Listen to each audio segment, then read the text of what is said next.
જય ખાખીજી મહારાજ। તો કથાનો બીજો દિવસ ઉગી ગયો હતો અને બધાના ચહેરા ઉપર ખુશી થોડી વધારે હતી, કારણ કે કટઆઉટ ટ્રસ્ટના સેવકોની રાત દિવસની મહેનત પછી ડૂમ પાછો તૈયાર થયો હતો।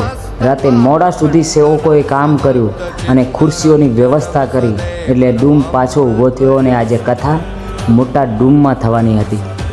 રસોડાનું કામ પણ પૂરજોરથી ચાલી રહ્યું હતું અને રસોડાનો જે વિભાગ હતો એ પણ સારી રીતે તૈયાર કરીને રસોડું તૈયાર થઈ રહ્યું હતું। શરણાઈઓના સૂર અને ઢોલના ઢબકારે હવે કથા મંડપમાં જવા જઈ રહી હતી અને એનો હર્ષોલ્લાસ બધાના ચહેરા ઉપર દેખાતો હતો।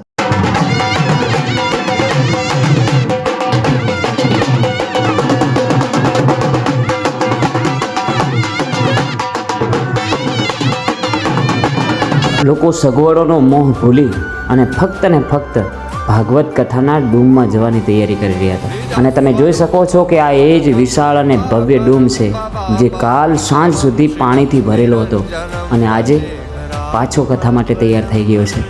અને આ કટઆઉટ ટ્રસ્ટના સેવકોની સાચી ભક્તિ, સાચી મહેનતનું પરિણામ છે।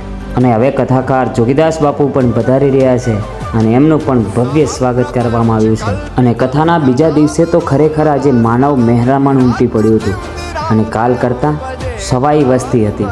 સાથે સાથે આજે વ્યવસ્થા જમવાની પણ અલગ અલગ કરવામાં આવી હતી અને જેના કારણે આટલી પબ્લિક બહુ આસાનીથી અને બહુ સરળતાથી જમી શકી।